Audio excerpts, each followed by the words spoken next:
آپ نے 10 پتہ نہیں کتنے نمبر۔ اعوذ باللہ من الشیطان الرجیم، بسم اللہ الرحمن الرحیم۔ آغاز ہوتا ہے جی ہمارا، کہاں پر تھا؟ آیت نمبر 115 جی۔ جی ہم نے یہاں تک پڑھا کہ اللہ تعالیٰ نے غیر اللہ کے نام پر حلال کی ہوئی چیز اللہ تعالیٰ نے غیر اللہ کے نام پر حلال کی ہوئی چیز کو بالکل ایسے ہی حرام کر دیا جس طرح سے اللہ تعالیٰ نے مردار کو حرام کیا، اللہ تعالیٰ نے خون کو حرام کیا، اللہ تعالیٰ نے خنزیر کے گوشت کو حرام کیا، اور غیر اللہ کے نام پر دی گئی چیز، غیر اللہ کے نام پر ذبح کی ہوئی چیز، غیر اللہ کے نام پر خیرات کی ہوئی چیز، سب کی سب حرام ہیں۔ تو اب آپ یہ سمجھ لیجیے کہ وہ جو آپ غیر اللہ کے نام پر دی ہوئی نظر و نیاز ہم کھاتے ہیں، اس کو کھانا بالکل ایسے ہی ہے جس طرح سے خنزیر کا گوشت کھانا ہے۔ ہمیں خنزیر کا گوشت کھانا تو ہمیں برا لگتا ہے، لیکن غیر اللہ کے نام کی چیز کھا لیتے ہیں، تو ہمیں یہ سمجھ لینا چاہیے کہ کس قدر گناہ ہے۔ پھر اللہ تعالیٰ فرماتے ہیں فَمَنِ اضْطُرَّ غَيْرَ بَاغٍ وَلَا عَادٍ فَإِنَّ اللَّهَ غَفُورٌ رَحِيمٌ۔ اللہ تعالیٰ مزید ارشاد فرماتے ہیں کہ پھر اگر کوئی شخص بے بس کر دیا جائے، اس کو زبردستی کھلا دیا جائے، زبردستی کیا جائے اس کے ساتھ، نہ وہ خواہش مند ہو اس کو کھانے کے لیے، نہ اس کی یہ خواہش ہو کہ وہ کھائے اس چیز کو، اور نہ ہی وہ حد سے گزرنے والا ہو، نہ ہی وہ عادی ہو کہ ان حدود کو توڑے گا، تو اللہ تعالیٰ فرماتے ہیں کہ پھر اللہ تعالیٰ اس کو یقیناً معاف کر دے گا، وہ معاف کرنے والا اور بخشنے والا ہے۔ تو اب اس میں یہ بھی نہیں کہا کہ اللہ تعالیٰ نے کہ اس پر کوئی گناہ نہیں ہے تو اس کو اللہ تعالیٰ اس کو اللہ تعالیٰ نہیں پوچھے گا۔ اللہ تعالیٰ نے اس کے لیے فرمایا کہ اللہ تعالیٰ فَإِنَّ اللَّهَ غَفُورٌ رَحِيمٌ، اللہ تعالیٰ اس کو اپنی رحمت سے معاف کرے گا۔ تو یعنی وہ اتنا بڑا گناہ ہے کہ اس نے خود نہیں کیا، اس کو زبردستی اس کے منہ میں ٹھونسا گیا ہے، زبردستی اس کے منہ میں ڈالا گیا ہے۔ اگر اس کے منہ میں زبردستی ڈالا گیا ہو، اس کو زبردستی اس کے ساتھ کی گئی ہو، تو اللہ تعالیٰ نے اس کو پھر بھی اس کے لیے فرمایا، اللہ رب العزت نے کیا فرمایا کہ بے شک اللہ تعالیٰ معاف کرنے والا، بخشنے والا اور رحم کرنے والا ہے، کہ اللہ تعالیٰ اس کو اپنی رحمت سے معاف کرے گا، غفور ہے وہ۔ ٹھیک ہے؟ تو یعنی پھر بھی دل میں ایک خوف ضرور ہونا چاہیے، وہ کراہت اس کے دل میں ہونی چاہیے، کہیں ایسا نہ ہو کہ وہ کھا کر اس کے دل میں ایک لذت نہ آ جائے، اس کی زبان اس کا ٹیسٹ کو پسند نہ کر لے کہ وہ چیز مزے کی تھی، اس کا ذائقہ اچھا تھا۔ تو اللہ تعالیٰ نے کتنی خوبصورت بات کو کمپلیٹ کیا، اب کہہ کر اس بات کو، اس آیت کو مکمل کیا کہ فَإِنَّ اللَّهَ غَفُورٌ رَحِيمٌ۔ اگر وہ نہ ہی عادی ہے، نہ ہی اس نے یہ کھانے کا عادی ہے، اور نہ ہی وہ اس چیز کو پسند کرتا ہے، کراہت کرتا ہے اس چیز سے، لیکن چونکہ اس کے ساتھ زبردستی کی گئی تو اس لیے اس نے کھا لیا، تو اللہ تعالیٰ اپنی رحمت سے اس کو معاف کر دے گا۔ اللہ تعالیٰ کی ہر بات میں بڑی گہرائیت موجود ہے۔ رب کائنات مزید ارشاد فرماتے ہیں وَلَا تَقُولُوا لِمَا تَصِفُ أَلْسِنَتُكُمُ الْكَذِبَ هَذَا حَلَالٌ وَهَذَا حَرَامٌ۔ اللہ تعالیٰ فرماتے ہیں کہ کسی چیز کو اپنی زبان سے جھوٹ موٹ نہ کہہ دیا کرو کہ یہ حلال ہے اور یہ حرام ہے، کہ اللہ تعالیٰ پر جھوٹ بہتان باندھ لو۔ ہم اپنے پاس سے کسی چیز کو حلال یا حرام ہرگز نہیں کہہ سکتے، کیونکہ حرام اور حلال اللہ تعالیٰ نے ہر چیز کو قرار دیا ہے۔ ہم اگر کسی چیز کو اپنے پاس سے حلال یا حرام کہہ دیتے ہیں تو اس کا مطلب ہے کہ ہم اللہ تعالیٰ پر جھوٹ باندھ رہے ہیں۔ تو ہم میں سے کسی کو یہ ہرگز حق حاصل نہیں ہے کہ ہم اپنی زبان سے کسی کو خود ہی کسی کو حلال قرار دے دیں اور کسی کو حرام قرار دے دیں۔ اللہ تعالیٰ نے اس کی ہرگز اجازت نہیں دی ہے۔ اللہ تعالیٰ فرماتے ہیں کہ لِمَا تَصِفُ أَلْسِنَتُكُمُ الْكَذِبَ هَذَا حَلَالٌ وَهَذَا حَرَامٌ لِتَفْتَرُوا عَلَى اللَّهِ الْكَذِبَ۔ اللہ تعالیٰ فرماتے ہیں کہ اور یہ حرام ہے کہ اللہ پر جھوٹ بہتان باندھ لو۔ سمجھ لو کہ اللہ تعالیٰ پر بہتان بازی کرنے والے کامیابی سے محروم ہی رہتے ہیں۔ ان اللہ یفترون،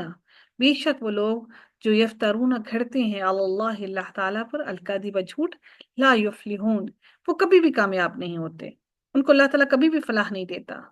اللہ تعالیٰ فرماتے ہیں مزید، اللہ تعالیٰ اگلی آیت میں ارشاد فرماتے ہیں متاع قلیل، اللہ تعالیٰ فرماتے ہیں کہ متاع قلیل، انہیں بہت معمولی سا فائدہ ملتا ہے، وَلَهُمْ عَذَابٌ عَلِيمٌ، اور ان کے لیے دردناک عذاب ہے۔ قلیل فائدہ کیا ہے کہ ہو سکتا ہے ان کا وہ مال جو ہے وہ بک جائے، اگر ہم یہ دیکھیں کہ آج کل بڑا کامن سا ہو گیا ہے کہ گدھے کا گوشت، کتے کا گوشت اور اس طرح کے گوشت جو ہے وہ جانوروں کی بیچنا شروع کر دیے ہیں، اور وہ مسلمان ہونے کے باوجود بھی تھوڑا قلیل فائدہ اٹھانا چاہتے ہیں اور اللہ تعالیٰ کو ناراض کرنا چاہتے ہیں۔ اللہ تعالیٰ فرماتے ہیں متاع قلیل، یہ بہت تھوڑا متاع ہے، تھوڑا سا قلیل سا فائدہ ہے، لیکن اس کے بعد تمہیں جو عذاب دیا جائے گا وہ دردناک عذاب ہے۔ کیوں دردناک عذاب ہے؟ کیونکہ اس عذاب کے درد میں کمی نہیں آئے گی، وہ عذاب مسلسل ہوتا رہے گا۔ ہم سب خواتین جانتی ہیں کہ جب ایک عورت کو لیبر پینس ہوتے ہیں تو لیبر پینس میں اتنے پین ہو چکے ہوتے ہیں، اتنا پین ہو چکا ہوتا ہے کہ اس پین ہو کر انسان کی باڈی اس کی ایک تو یا تو پھر عادی ہو جاتی ہے، یا پھر آپ کی باڈی اس کی سینس جو ہوتی ہے اس کو ختم ہو جاتی ہے کہ درد محسوس نہیں ہوتا، پھر ہلکا سا درد، جس طرح سے اگر وہ نارمل ڈیلیوری کے بعد اگر وہ سٹیچز لگا دیتے ہیں بغیر سن کیے وہ لگا دیتے ہیں تو محسوس نہیں ہوتا، کیونکہ عادت ہو جاتی ہے تھوڑی سی درد کی وجہ سے، درد سے انسان کا جسم عادی ہو جاتا ہے اس کا۔ لیکن یہ جو عذاب ہوگا اس عذاب کا جسم عادی نہیں ہوگا، اس لیے اللہ تعالیٰ نے فرمایا کہ وَلَهُمْ عَذَابٌ أَلِيمٌ، کہ یہ دردناک عذاب ہے، کیونکہ اس درد کی کیا انسان کے جسم کو عادت نہیں ہوگی، کیونکہ ان کی جو سکن ہے وہ سکن اللہ تعالیٰ ویسے ہی اس کو مزید اتنا موٹا رکھے گا، اتنی موٹی کھالیں ہوں گی کہ وہ کھالیں، کیونکہ سب سے زیادہ تکلیف کھال کو ہوتی ہے، سینسیٹیوٹی سب سے زیادہ کھال میں ہوتی ہے، تو اللہ تعالیٰ اس میں کمی نہیں لائے گا۔ اللہ تعالیٰ مزید ارشاد فرماتے ہیں وَعَلَى الَّذِينَ هَادُوا حَرَّمْنَا مَا قَصَصْنَا عَلَيْكَ مِن قَبْلُ، اللہ تعالیٰ ارشاد فرماتے ہیں کہ اور یہودیوں پر جو کچھ ہم نے حرام کیا تھا اسے ہم پہلے ہی آپ کو سنا چکے ہیں، یعنی اللہ تعالیٰ نے پہلے ہمیں بیان کر دیا کہ یہودیوں پر کیا کیا چیزیں حرام تھی، لیکن انہوں نے بہت ساری چیزیں خود ہی اپنے اوپر حرام کر لی تھی، جیسے اونٹ کا گوشت، اونٹ کا دودھ وہ نہیں پیتے تھے، انہوں نے اپنے اوپر خود سے حرام کر لی تھی۔ اللہ تعالیٰ فرماتے ہیں وَعَلَى الَّذِينَ هَادُوا حَرَّمْنَا مَا قَصَصْنَا عَلَيْكَ، کہ ہم نے آپ کو پہلے ہی بیان کر دیا، من قبل اس سے پہلے ہی ہم نے آپ کو بیان کر دیا کہ یہودیوں پر ہم نے کیا حرام کیا ہے، وَمَا ظَلَمْنَاهُمْ وَلَكِنْ كَانُوا أَنفُسَهُمْ يَظْلِمُونَ، اللہ تعالیٰ فرماتے ہیں ہم نے ان پر ظلم نہیں کیا بلکہ وہ خود اپنی جانوں پر ظلم کرتے ہیں۔ ہم نے جو چیزیں ان پر حرام نہیں کی انہوں نے خود سے اپنی چیزوں پر ان چیزوں کو اپنے اوپر حرام کر دیا ہے، ہم نے ان پر قطعاً ظلم نہیں کیا۔ اللہ تعالیٰ مزید ارشاد فرماتے ہیں اگلی آیت میں ثم ان ربک للذین عملوا السوء بجہالة ثم تابوا من بعد ذلك واصلحوا ان ربک من بعدها لغفور رحیم۔ اللہ تعالیٰ مزید ارشاد فرماتے ہیں اس آیت کے اندر کہ جو کوئی جہالت سے برے عمل کر لے، انسان بجہالت، جہالت سے انسان برے عمل کرتا ہے، انسان اگر پڑھ لکھ لینے کے باوجود، علم حاصل کرنے کے باوجود بھی اگر برے عمل کر لے، برے عمل کرتا ہے، تو اس کا مطلب ہے کہ وہ علم اس کے دل تک نہیں پہنچا، اس کا دل ابھی بھی جاہل ہے۔ تو اللہ تعالیٰ واضح الفاظ میں فرماتے ہیں کہ ثم ان ربک للذین عملوا السوء بجہالۃ، آج اگر ہماری بیٹیاں بہت پڑھ لکھ جاتی ہیں اور بہت پڑھ لکھ جانے کے بعد وہ بیٹیاں ہماری ماڈرن ہو جاتی ہیں، اور ماڈرن ہونے کے لیے ہم یہ کہتے ہیں کہ اگر بیٹی کے گلے میں دوپٹہ نہیں ہے، وہ اپنی حدود سے کراس کرتی ہیں جو اللہ تعالیٰ نے حدود مقرر کر رکھی ہیں، تو یہ ان کی جہالت ہے، یہ علم نہیں ہے، یہ ایسا علم ہے جو علم آنے کے بعد اس علم نے اس کو جہالت میں ڈال دیا۔ تو اللہ تعالیٰ فرماتے ہیں کہ اگر کوئی برے عمل کرتا ہے اور وہ اس کی جہالت کے سبب ہے، کوئی جہالت کے سبب برا عمل کر لیتا ہے، لیکن پھر اللہ تعالیٰ یہ بھی فرماتے ہیں کتنی خوبصورت بات ثم تابوا من بعد ذلك واصلحوا، پھر وہ توبہ کر لے اور پھر وہ اپنی اصلاح کر لے۔ اللہ تعالیٰ فرماتے ہیں ان ربک من بعدها لغفور رحیم، تو اللہ تعالیٰ اس کی توبہ کرنے کے بعد، اس کی اصلاح کرنے کے بعد اللہ تعالیٰ اس کو مکمل معاف کر دے گا، اللہ تعالیٰ اس کی مغفرت کر دے گا، اس پر رحم کرے گا۔ ہمارے منہ میں پہلی بات آتی ہے جی سو چوہے کھا کر بلی حج کو چلی، یہ اللہ تعالیٰ نے ان سے اپنی رحمت کا وعدہ قرآن میں کر دیا، اللہ تعالیٰ نے ان کی اصلاح کرنے کے بعد ان کی مغفرت کا وعدہ اللہ تعالیٰ نے قرآن میں کر دیا۔ پھر میں اور آپ کون ہوتے ہیں اس چیز کا فیصلہ کرنے والے کہ اللہ تعالیٰ ان کو معاف کرے گا یا نہیں کرے گا؟ اعمال کا بدلہ تو اللہ نے دینا ہے، نہ آپ نے دینا ہے نہ میں نے دینا ہے، اس لیے اپنے عمل پر توجہ دیجیے، اپنی آنکھیں اپنے گریبان میں جھانکیے، اپنے گریبان میں ڈالیے، دوسرے کے گریبان میں جھانکنے کی کوشش نہ کیجیے۔ اللہ تعالیٰ اگلی آیت میں اگلے رکوع کے اندر اب حضرت ابراہیم علیہ السلام کا ذکر کرتے ہوئے بات فرماتے ہیں، جہاں پر بھی مشرکوں کا ذکر کیا جا رہا ہوتا ہے وہاں پر حضرت ابراہیم علیہ السلام کی بات بھی لازمی کی جاتی ہے، اس لیے کہ حضرت ابراہیم علیہ السلام جس وقت میں تھے اس وقت سب کے سب لوگ مشرک ہی تھے۔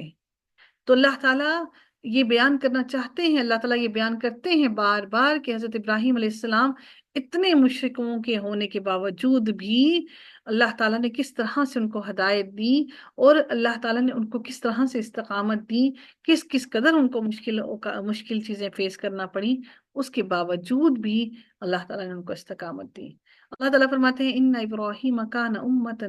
قانتا للہ حنیفا۔ اللہ تعالیٰ فرماتے ہیں کہ بے شک ابراہیم علیہ السلام، حضرت ابراہیم علیہ السلام کے بارے میں فرماتے ہیں کہ وہ اللہ تعالیٰ کے فرما بردار اور یکسو مسلم تھے، یعنی وہ اللہ تعالیٰ کی مکمل طور پر اللہ کی عبادت کرتے تھے، اور وہ مشرکوں میں سے ہرگز نہ تھے،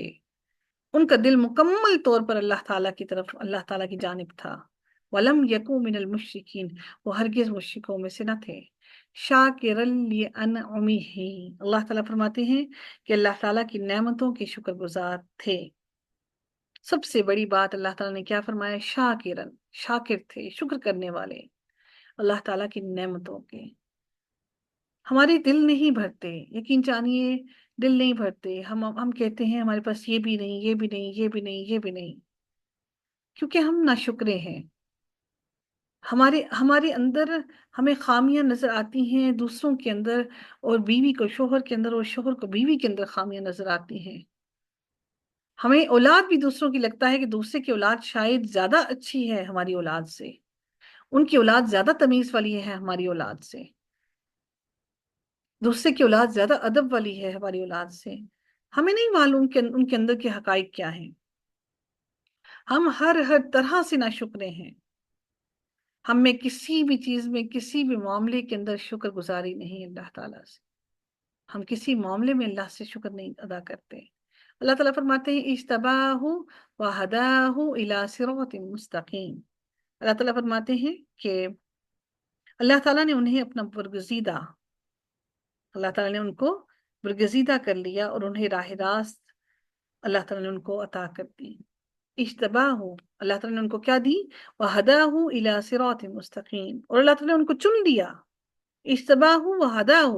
اللہ تعالیٰ نے ان کو اپنے راستے کے لیے چن لیا اور ان کو ہدایت بھی عطا کی سیدھے راستے کی۔ اللہ تعالیٰ مزید ارشاد فرماتے ہیں وَآتَيْنَاهُ فِي الدُّنْيَا حَسَنَةً، اللہ تعالیٰ فرماتے ہیں کہ اور ہم نے اسے دنیا میں بھی بہتری دی تھی، اور بے شک وہ آخرت میں بھی نیک وکار لوگوں میں سے ہوگا، لَمِنَ الصَّالِحِينَ۔ دنیا میں اچھائی کیا عطا کی؟ اللہ تعالیٰ نے ان مشرکوں میں سے اٹھا کر جن کا والد بھی مشرک، اور ان میں سے اٹھا کر اللہ تعالیٰ نے ان کو دنیا میں بھلائی عطا کی، ہدایت سے بڑھ کر کوئی بھلائی نہیں ہے۔ اور اللہ تعالیٰ فرماتے ہیں نہ صرف دنیا میں ان کو بھلائی عطا کی بلکہ آخرت میں بھی اللہ تعالیٰ ان کو صالحین میں سے ہی رکھے گا۔ رب کائنات پھر حضرت ابراہیم علیہ السلام کے تمام خاصیتیں بیان کر رہے ہیں۔ ثم اوحینا الیک ان تابع ثم ثم اوحینا الیک ان اتبع ملت ابراہیم حنیفا۔ اچھا، ایک اور بات کیا ہے کہ حضرت ابراہیم علیہ السلام کی ملت کی بات کیوں بار بار کی جاتی ہے؟ یہ کیوں نہیں کہا جاتا کہ عیسیٰ اور موسیٰ علیہ السلام کے بارے میں؟ کیونکہ باقی یہ جو ادیان تھے، یہودی اور عیسائیت، ان میں غلو بہت زیادہ آ چکا تھا، یہ سب مشرک تھے۔ تو اللہ تعالیٰ نے اس لیے حضرت ابراہیم علیہ السلام کا ذکر بار بار کیا۔ اللہ تعالیٰ نے فرمایا کہ ان کا جو ملت تھی، ان کا جو طریقہ تھا وہ بالکل درست اور سیدھا طریقہ تھا۔ ملت ابراہیمی سیدھا طریقہ تھا جو سیدھا اللہ تعالیٰ کی طرف جانے والا تھا۔ وما کان من المشرکین، اور وہ ہرگز مشرکوں میں سے نہ تھا، چونکہ نبی اکرم صلی اللہ علیہ وآلہ وسلم کے پاس بھی سارے وہی لوگ تھے جو مشرک تھے۔ تو اللہ تعالیٰ نے پھر سے وہی حضرت ابراہیم علیہ السلام کی ساری قوم کی وہ ساری باتیں نبی اکرم صلی اللہ علیہ وآلہ وسلم کو اور ان سب مشرکوں کو بیان کی کہ تم بھی بالکل انہی مشرکوں کی طرح ہو گئے ہو۔ اللہ تعالیٰ مزید ارشاد فرماتے ہیں انما جعل السبت علی الذین اختلفوا فیہ، ہفتے کے دن کی عظمت تو صرف ان لوگوں کے ذمے ہی ضروری کی گئی تھی جنہوں نے اس میں اختلاف کیا تھا، یعنی جنہوں نے اس میں اختلاف کیا تھا۔ اس اختلاف کی نوعیت کیا ہے، اس کے بارے میں، اس کی تفصیل کے بارے میں مختلف روایات ہیں، اختلاف اس میں بہت زیادہ پایا جاتا ہے۔ بعض کہتے ہیں کہ حضرت موسیٰ علیہ السلام نے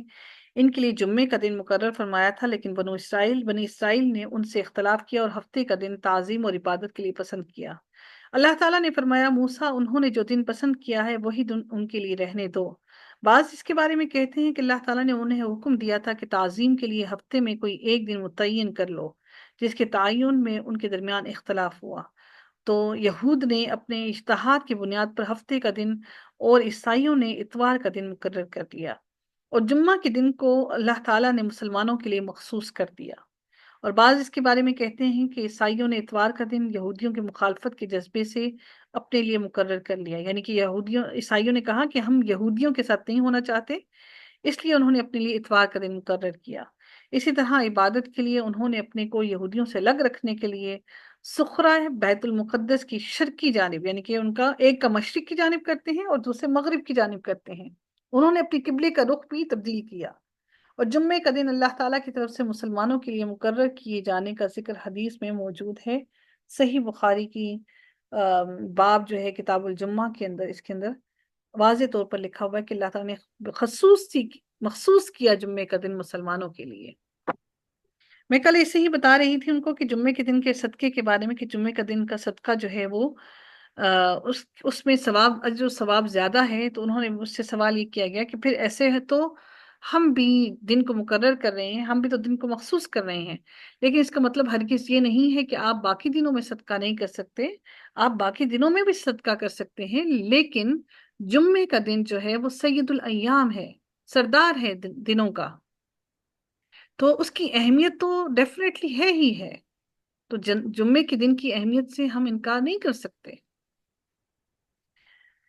اللہ تعالیٰ مزید ارشاد فرماتے ہیں، اب یہ اس اختلاف کے بارے میں بات کی جا رہی ہے، اور اب اللہ تعالیٰ مزید ارشاد فرماتے ہیں کہ یہ آپ کا پروردگار خود ہی ان میں ان کے اختلاف کا فیصلہ قیامت کے دن کرے گا۔ وَإِنَّ رَبَّكَ لَيَحْكُمُ بَيْنَهُمْ يَوْمَ الْقِيَامَةِ فِيمَا كَانُوا فِيهِ يَخْتَلِفُونَ، کہ جس بارے میں وہ اختلاف کر رہے ہیں اللہ تعالیٰ قیامت کے دن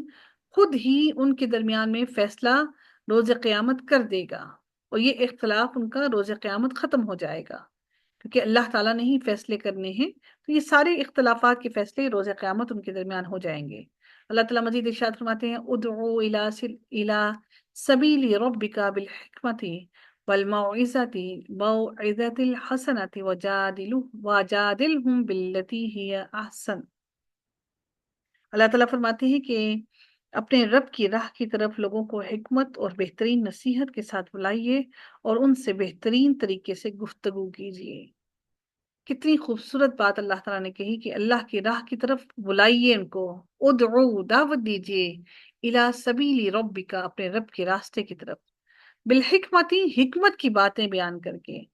بدقسمتی سے میں بہت ساری ایسی مجلسوں میں گئی جہاں پر وہ درس ہو رہا ہوتا ہے، اور ان درسوں میں صرف اور صرف قصے کہانیاں سنائی جا رہی ہوتی، ہمارا فلاں وہاں گیا تو یہ ہوا تو یہ ہوا، فلاں کے بچوں نے ایسا کیا، فلاں کے بچے اتنے تابعدار ہیں اور اللہ ایسے برکتیں دیتا ہے، فلاں کرتا ہے، لیکن کوئی ایک بھی بات پورے کے پورے درس کے اندر قرآن اور حدیث کی نہیں ہوئی، کہ قرآن کی فلاں آیت میں اللہ نے یہ کہہ دیا،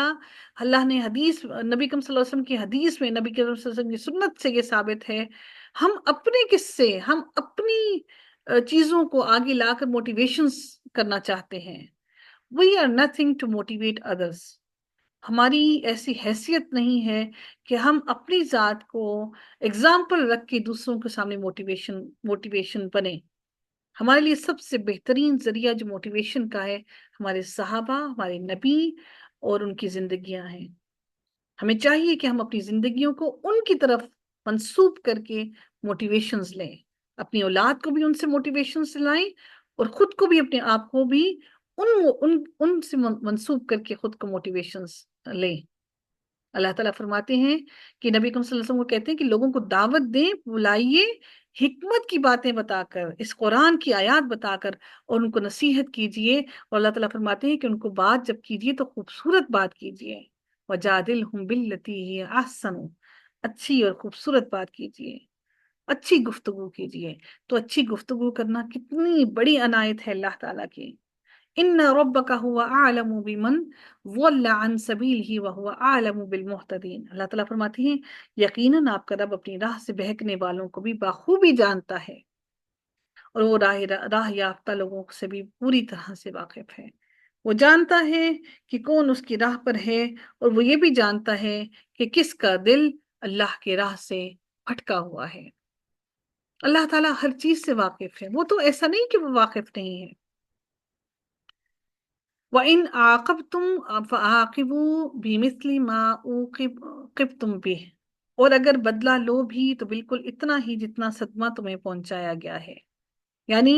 اگر تمہیں جو کوئی تکلیف پہنچی ہے تو اگر تم اس سے بدلہ لینا چاہو بھی تو صرف اتنا ہی لو جتنی تمہیں تکلیف پہنچائی گئی ہے۔ لیکن اللہ تعالیٰ نے یہ بھی فرما دیا میرے رب کائنات نے، وَلَئِن صَبَرْتُمْ لَهُوَ خَيْرٌ لِلصَّابِرِينَ، لیکن اگر تم صبر کر لو تو یہ صبر کرنا تمہارے لیے زیادہ بہتر ہے۔ یعنی اللہ تعالیٰ نے فرمایا کہ تم بدلہ لینا چاہو، بدلہ لینے کی اجازت ہے، لیکن بدلہ صرف اتنا ہی لیا جائے جتنا تم پر ظلم ہوا ہے، اس سے بڑھ کر بدلہ نہ لو۔ ہاتھ کے بدلے ہاتھ، ناک کے بدلے ناک، کان کے بدلے کان، آنکھ کے بدلے آنکھ، تو قتل جان کے بدلے جان، لیکن اس سے تجاوز کرنے کی کوشش نہ کرنا۔ اور اللہ تعالیٰ نے یہ بھی فرما دیا وَلَا إِن صَبَرْتُمْ، لیکن اگر تم نے صبر کیا تو وہ سب سے بہترین ہے۔ اللہ تعالیٰ آپ صبر کرنے والوں کو فرماتے ہیں وَاصْبِرْ وَمَا صَبْرُكَ إِلَّا بِاللَّهِ وَلَا تَحْزَنْ عَلَيْهِمْ وَلَا تَكُنْ فِي ضَيْقٍ مِّمَّا يَمْكُرُونَ، آپ صبر کریں بغیر اللہ کی توفیق کے آپ صبر کر ہی نہیں سکتے، تو ہمیں اللہ تعالیٰ سے صبر مانگنا چاہیے۔ اللہ تعالیٰ کی دی ہوئی توفیق کے بغیر آپ صبر کر ہی نہیں سکتے، اور ان کے حال پر رنجیدہ نہ ہوں۔ اے نبی آپ ان کے حال پر وَلَا تَحْزَنْ عَلَيْهِمْ، آپ غمگین نہ ہوں ان کے حال پر، وَلَا تَقُوا فِي ضَيْقٍ، اور نہ ہی آپ کا دل تنگ ہو اس بات سے، اس بات سے جو وہ آپ کے خلاف چالیں چلتے ہیں۔ میرے اور آپ کے خلاف بھی کتنی چالیں چلی جاتی ہیں نا،